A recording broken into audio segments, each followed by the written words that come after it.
ya en el mes de ahora de agosto, y después, digamos, ya en los primeros 10 días tenemos que este, hacer memoria con respecto a don José de San Martín, ¿no?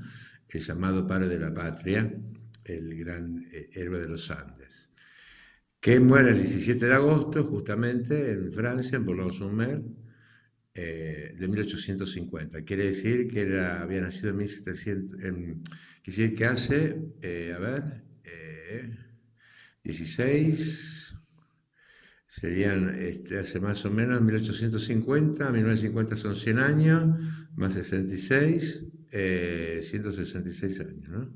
Que murió San Martín. Y lo tenemos aquí en Argentina desde 1880, cuando repatriaron sus restos. Bueno, con San Martín hay siempre muchas expectativas, es, digamos, un poco el gran, llamado el gran argentino, el gran héroe, ¿no? Entre comillas, si se le puede llamar héroe, digamos, a un hombre, pero bueno, lo más cercano que en el sentido de los argentinos está la palabra héroe.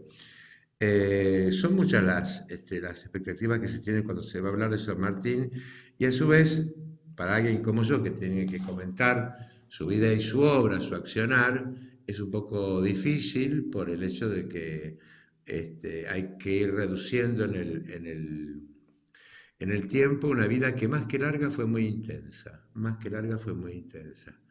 Porque digamos que San Martín nace, bueno, en 1776 en el pueblo de Yapeyú, en Corrientes, hijo de un funcionario español, era en la época de la colonia, de la colonia española, y en la jurisdicción de las colonias jesuíticas, que tenían los jesuitas allá en Corrientes, Misiones, y se va a ir de la Argentina definitivamente en 1823. Primero va a pasar por España, pero es decir, ahí va a terminar un poco la vida política de San Martín, la vida política y militar de San Martín, por lo que digamos que no es una vida muy larga, cuanto sí muy intensa, si nos ponemos a pensar que de su obra va a derivar la independencia de tres países, ¿no? Argentina, Chile y Brasil. Perdón, Argentina, Chile y Perú. Este, bueno, vamos a encontrar a San Martín que a la edad de, nace en 1778, como dije, no 76, y que a la edad de 6 7 años sus padres van a volver a España, donde él va a ingresar precisamente a Málaga, donde va a ingresar al Colegio de Nobles. Él pertenecía a una familia no digamos de gran riqueza y posición, sino de noble linaje, ¿no? Una familia muy antigua en la nobleza española, en la vieja nobleza castellana sobre todo. Entonces ingresa al seminario de nobles a la edad de 8 años, y bueno, va a egresar después de sus estudios regulares, y ya a la edad de 18 años ingresa directamente al ejército español. Estamos hablando de fines del siglo XVIII, de una España que estaba perdiendo prácticamente toda su hegemonía, o sea, no, conservaba sus territorios sobre fines del siglo XVIII, pero ya los distintos territorios que dependían de España, sean los de América como los de África del Norte, habían comenzado un movimiento natural, normal de independentismo, ¿no es cierto? Bueno, entonces vamos a ver a San Martín al principio, librando, digamos, librando batallas con el cargo la jerarquía de subteniente en el norte de África, y después ya durante las guerras napoleónicas a las que nosotros nos hemos referido, el imperio de Napoleón, que va de 1804 a 1814, cuando hablamos sea de la Revolución de Mayo como del 9 de julio, estos primeros años del siglo XIX en Europa están dominados por las guerras napoleónicas.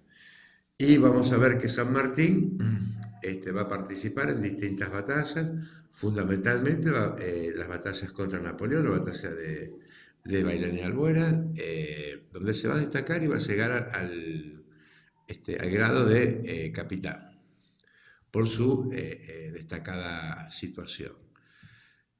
Ahí estamos nosotros en 1808. Alrededor de 1810 vemos un San Martín que, bueno, está viviendo en un país que está sojuzgado por los franceses, que está ocupado, o sea, por los franceses, que ese 1810 va a ser el que esa noticia de la caída del gobierno de España va a ser lo que va a generar nuestro 25 de mayo de 1810, ¿no es cierto? Entonces, eh, San Martín pide la baja del ejército, pide la baja en el ejército español y se va a Londres. En Londres toma contacto con una serie de personajes latinoamericanos, como Bolívar, Francisco de Miranda, una serie de americanos, de sudamericanos, de origen, digamos, de las colonias españolas, que de alguna forma habían ingresado a una logia. Nunca se supo así en forma definitiva si San Martín había sido masón o no, pero a una logia que estaba sostenida por el ideal de la libertad de los pueblos americanos. Esta idea de libertad de los pueblos americanos desde Londres, desde la historia se lo puede ver de distintas formas, ¿no? Vamos a hacer un poquito de análisis. Es decir, se reunía a jóvenes militares o estudiosos, o digamos de la alta burguesía de los países hispanoamericanos, con el objetivo de instruirse y de generar una fuerza desde de distintos sectores de la política, de la economía, del ejército, con el objetivo de liberar los pueblos latinoamericanos. Habría que ponerse a pensar cuál era el interés de Londres de liberar los pueblos latinoamericanos. ¿Qué es lo que pretendía Londres para generar o para albergar e incentivar a estos jóvenes latinoamericanos de familias destacadas, de lucimiento personal, no solamente familias destacadas? ¿Cuáles eran los intereses de Inglaterra, fundamentalmente para que América fuera libre, ¿no? Creo que no hay que deducirlo mucho, es decir, había que tener una América independiente de España, pero eso mueven a personajes como San Martín, Bolívar, Miranda, bueno, aquí también va a estar Pueyrredón, Zapiola, Monteagudo, grandes amigos de San Martín, Carlos María de Alvear. Eh, las motivaciones eran, digamos, liberar América para generar después gobiernos políticamente independientes, pero que posiblemente iban a necesitar muy de cerca la ayuda de Londres para salir adelante. De otra forma, lo podemos pensar, al menos desde mi lugar de análisis, no voy a pensar nunca que Gran Bretaña, Londres, fue nunca generosa con ninguno de los países. Pero bueno, San Martín se incluye en esta sociedad de jóvenes destacados latinoamericanos y viaja a Buenos Aires en 1811, este, donde enseguida se pone en contacto con las altas esferas de lo que en ese momento eran las altas esferas de Buenos Aires, en 1811, 1812, ¿no es cierto? Sobre todo lo primero que pretendió fue que se le reconociera el título de teniente coronel, de militar, y ponerse digamos, al servicio de esto que sabemos muy bien, no era nada, no era país, no era Estado, no era ex colonia, no era nada, pero que sí tenían en claro, muchos tenían en claro la cuestión de independizarse definitivamente de España, aprovechando la situación que estaba pasando España en ese momento, de una absoluta, digamos, caída con respecto al poder napoleónico. Eh, San Martín, digamos, se va a conectar con los distintos sectores y para conectarse con los distintos sectores, ustedes discúlpenme si yo soy un poco crudo con las apreciaciones, necesita una buena conexión. Una buena conexión en esa época se daba con un buen matrimonio. Ese buen matrimonio lo va a obtener él casándose con Remedios de Escalada y Riglos, una niña de 14 años cuando él tenía 31, ¿no? Pero el casamiento con Escalada le abre las puertas de la gran alta sociedad porteña y, digamos, los contactos. El padre de Remeditos era uno de los principales comerciantes del puerto de Buenos Aires. Y enseguida obtiene también la licencia para generar el cuerpo de granaderos. Si en ese matrimonio de un militar, ya digamos, no viejo, pero ya, digamos, había pasado varios bautismos de fuego en África, en Europa, había pasado por Londres, un hombre de mundo, con una niña de 14 años, que suponemos que el año anterior había dejado las muñecas, si nos ponemos a pensar, había una conexión con los intereses de San Martín. Claro, el matrimonio le abrió las puertas para hacer lo que él Sí, quería sí, hacer. sí, sí. El padre, o sea, la familia de Remedios de Escalada era una familia realmente poderosa. Y se puede decir que de acá en más, San Martín empieza a construir todas sus obras, Todo, o ¿no? sea, sus conexiones.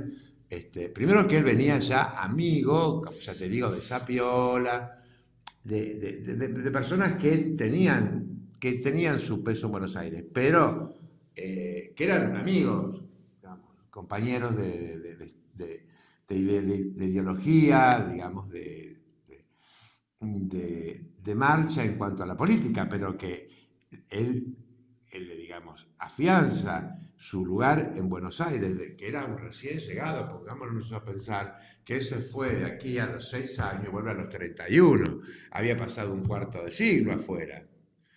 Aquí no era nadie San Martín, era un ex militar español que viene a ofrecerse para la causa americana.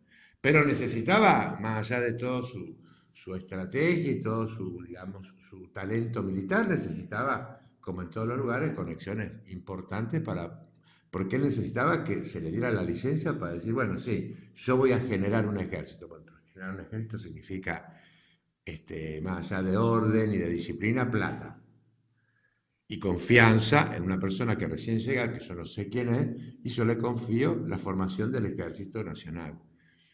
Todo eso fueron puertas que abrió el suegro y la familia de Remedios de Escalada. Bueno, vemos entonces San Martín, que va a tener su bautismo de fuego en 1813, en febrero de 1813, en, febrero, en la batalla de San Lorenzo, que lo tenemos aquí tan cerca y tan querido nosotros, ¿no es cierto? Si nosotros vamos a pensar, digamos, este lugar de San Martín, la batalla de San Lorenzo, en realidad, pongámonos a pensar, San Lorenzo, no sé, ¿vos estuviste en San Lorenzo? ¿Vos viste dónde fue la batalla? Frente al convento. Creo que hay 2 cuadras del convento a la barranca del río. Ahí no pudo haber habido ninguna batalla. Primero que la batalla fue como 200 metros adelante. Tampoco, fue una escaramuza, fue un choque de fuerza. Batalla fuera de San Martín, la de Belgrano, perdón, la de Salta y Tucumán de Belgrano, grandes batallas. Pero el San Lorenzo tiene su bautismo de fuego y digamos que esta batalla de San Lorenzo le va a dar a él las palmas, los honores de padre de la patria, en gran parte. La famosa batalla de San Lorenzo y que fue una escaramuza. Las batallas necesitan, como todo, un campo de acción, ¿no? Y ni San Martín tenía tantas tropas, y los españoles lo que hicieron fue desembarcar en la barranca y apenas desembarcaron, él arremetió, donde pasa esto de Cabral, ¿no es cierto? Él cae del caballo, mejor dicho, él se cae, el caballo se cae y le aprisiona la pierna. Entonces, donde Cabral va a poner su cuerpo, porque obviamente cuando lo ven caído a San Martín, intentan que bayonetearlo, matarlo, bueno, entonces es donde Cabral va a ofrecer, o sea, se va a poner adelante para salvar la vida. Ese triunfo de San Martín es importante, pero mucho más importante es cuando San Martín, después de la batalla de Salta y Tucumán, pero sobre todo después de las derrotas de Belgrano y del Capuchino de Souma, el gobierno de Buenos Aires lo manda al ejército del norte, o sea, a suplirlo a Belgrano. Y es donde él toma conciencia de que ese no era el camino. Atacar a los españoles desde el norte, como hacía Güemes, o sea, desde el sur hacia el norte, o sea, porque Argentina está al sur, del sur hacia el norte, o los españoles que venían desde el norte hacia el sur. Siempre era una ganada de ellos, una pérdida nuestra, una pérdida nuestra, una ganada de ellos. O sea, no, ese no era el camino para derrotar a los españoles, definitivamente. Él considera, y eso es cierto, si nosotros tenemos más o menos en la cabeza una cosmovisión del mapa de Sudamérica, el corazón, dejemos Brasil de lado, porque era dominio de Portugal, el corazón de la dominación española en Sudamérica era Lima, porque los que venían del norte, vimos que Güemes luchó contra los del Alto Perú, todo, o sea, Belgrano también, o sea, las batallas de Belgrano, las batallas de Güemes que hemos visto acá, era contra soldados que venían, o sea, contra ejércitos que venían de Lima, ¿no? Entonces, San Martín tiene claro el hecho de que para llegar a Lima tiene que dejar de hacer esta guerrita del norte al sur y del sur al norte. Tiene que pasar por Chile y de Chile llegar a Lima. ¿Qué es lo que él hace? ¿Qué es lo que él hace? Entonces, el gobierno de Buenos Aires le concede la gobernación de Mendoza y él utiliza esa gobernación de Mendoza. No sé si conoces Mendoza. Bueno, Mendoza queda totalmente paralela a Santiago de Chile. Está Mendoza, los Andes y Santiago de Chile, ahí. Entonces, él desde Mendoza prepara la expedición a los Andes. Él utiliza esa gobernación en Mendoza para preparar el ejército de los Andes. En 1817 ese ejército está listo, ¿cierto? Está listo para que San Martín pueda cruzar los Andes. Esta aventura, mejor dicho, esta epopeya, es prácticamente única en el mundo. Nadie cruzó como San Martín montañas tan altas. Aníbal, en 200, 300 antes de Cristo, cruzó, sí, los Alpes y los Pirineos, que son mucho más bajos que en las guerras contra Roma, pero son mucho más bajos que los Andes. Pero cúspide como los Andes, ningún ejército cruzó, solamente San Martín. ¿Y cuántos hombres perdió San Martín en esta cruzada? No, no, sí, perdió hombres, alrededor de 1200, 1300 hombres, perdió hombres, pero no en batallas, No, no, en las no. caídas, Claro, en el cruce. en las caídas, en la muerte de los animales, en las deserciones, pero hay una gran cosa también de San Martín. Cuando San Martín llega y ve los ejércitos, no quiero ser malo, ¿no? Los ejércitos de Belgrano, de Güemes, él que tenía una formación europea de militar, para él eran gauchos que montaban. Él impone realmente por primera vez una disciplina y un orden militar al ejército. Bueno, cruzan esta maravillosa expedición que hace a los Andes, que hace a Chile, y ahí se va a enfrentar, bueno, con los españoles de Chile, con Osorio fundamentalmente, y los va a derrotar en dos batallas, en Chacabuco primero y Maipú. Eh, de todas formas, en Santiago de Chile, si bien está el reconocimiento de que ellos tenían su general, que era el general Bernardo de O'Higgins, digamos que era un general de formación chilena, excelente general, amigo de San Martín. Esto venía de Buenos Aires. Los chilenos miraron con cierto recelo el hecho de que digamos, entre comillas, argentino, no sé si era para Argentina, pero que alguien que viniera de Buenos Aires liberara Chile. Dijeron, ahora vamos a pasar bajo el dominio de la Argentina. Entonces, digamos, le hicieron su reconocimiento después de la batalla de Chacabuco y de Maipú. En el medio hay una derrota, que es la de Cancha Rayada, la única derrota de San Martín, porque lo sorprenden en una noche, o sea, no es a él, sino al general Las Heras, lo sorprenden, digamos, con la guardia baja y los no pierden, no son tanto los hombres que se pierden, cuanto lo que, digamos, que logran copar la plaza. Pero fue una derrota inferior.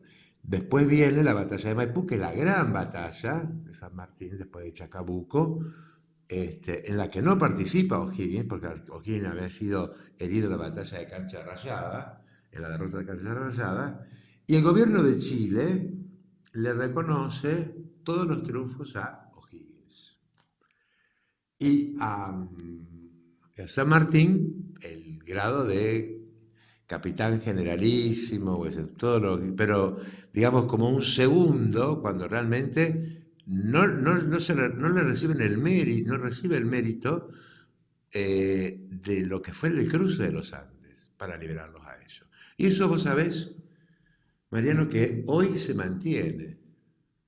Yo cuando estuve, ¿vos estuviste en Santiago de Chile? No, Bueno, andá un día a Santiago de Chile y buscá algo que se llame San Martín. No lo vas a encontrar. ni una calle. Nada. Nada. Yo me fijé que no acá tiene que ver algo de San Martín. Fui a la casa de O'Higgins, donde dice, hay una pieza de la casa colonial, ¿no? En esta pieza descansó el coronel argentino don José de San Martín, nada más. Y Santiago de Chile se genera sobre una cruz. La avenida principal es la avenida O'Higgins. Y la atraviesa una que se llama Libertad.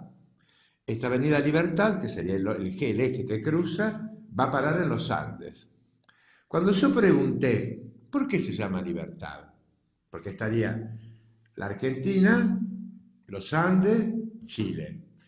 La avenida dice, se llama Libertad porque por ahí llegó San Martín. Claro. Yo dije, poco costaba ponerle General San Martín, ya que una se llama O'Higgins y por el otro lado vino San Martín, ponerle José de San Martín. No, por ahí vino la libertad, déjalo así. No quiero hacer animosidades con los hermanos chilenos, pero San Martín no tiene en Chile el reconocimiento que, por ejemplo, tuvo en Perú. Cuando él parte de Valparaíso, o sea, esa es segunda parte del plan, puso un pie en Chile, o sea, por el Pacífico va a llegar ¿a dónde? A Lima, que era su objetivo. Cuando él llega de Valparaíso, va a llegar a Lima y va a ocupar Lima y va a echar a los españoles, voy reduciendo porque en realidad acá son los hechos, ¿no es cierto? El gobierno de Perú le encarga el gobierno, se jura la bandera, lo declaran generalísimo de por vida y le dan el título de protector del Perú. O sea, hay un reconocimiento mucho más concreto, le otorgan el gobierno del Perú, que él después va a dejar porque, digamos, hay todo un cansancio de por medio. Imagínense este hombre, todo el periplo que hizo, el cruce de los Andes, las dos batallas de Maipú y de Chacabuco, embarcarse nuevamente en San Valparaíso, luchar en el Perú, ocupar Lima. Había un gran desgaste y a su vez su mujer, ya estamos en 1821-22, su mujer le avisan que está convaleciente, pero cuando él llega, Remedios se había muerto. Entonces, bueno, la hace enterrar en la Recoleta, eh, y él tiene una hija muy pequeña, Merceditas, este, y decide volverse a Europa. Primero pasa por Londres, no, perdón, que me olvidé de algo muy importante, ¿por qué se va? Él se entrevista con el general Bolívar en Guayaquil, y esa entrevista en Guayaquil, después de Perú, ¿no? Se reúnen los dos grandes, el general Bolívar, que venía, digamos, de liberar toda la parte norte de América del Sur, Colombia, Venezuela, Ecuador, venía desde el norte. San Martín venía desde el sur. Se encuentran en Guayaquil, Ecuador. Nadie sabe qué pasó en esa entrevista, ni creo que nadie lo va a saber. Pero cuando termina la entrevista en Guayaquil, San Martín ya tomó la decisión de dejar sus tropas a Bolívar y Bolívar va a seguir con la campaña libertadora. Pero qué se conversó, qué se combinó, qué se discutió, fue siempre un secreto.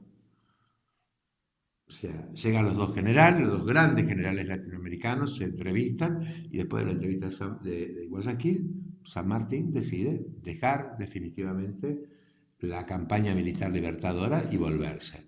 No fue la muerte de Merceditas.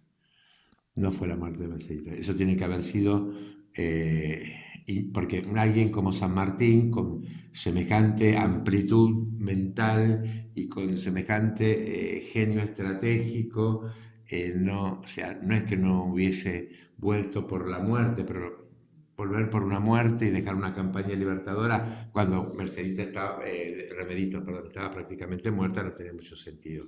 Ahí tiene que haber habido una puja de poderes, eh, un, a ver quién es más grande, de quién es la gloria, ¿no?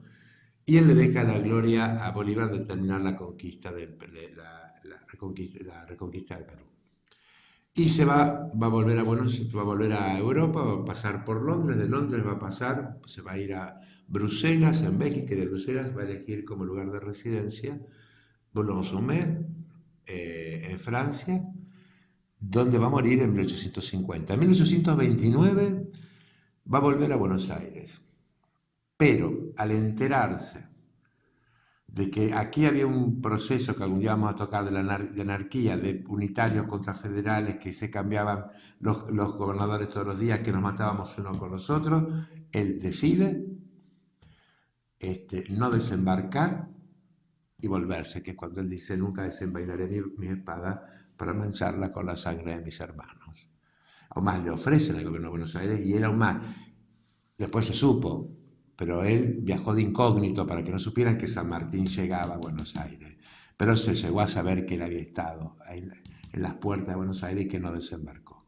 Y se vuelve ya definitivamente a Europa, se vuelve definitivamente a Europa donde va a morir en 1850.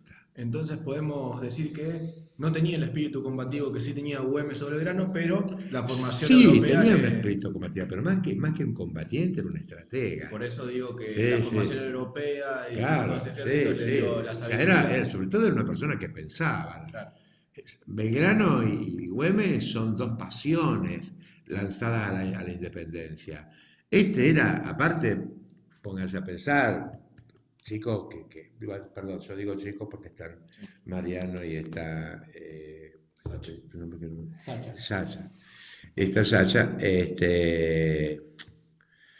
póngase a pensar que él era el gran general porque él se había formado en el ejército español y tenía que combatir a su propio ejército. ¿Quién mejor que él? Si vos mañana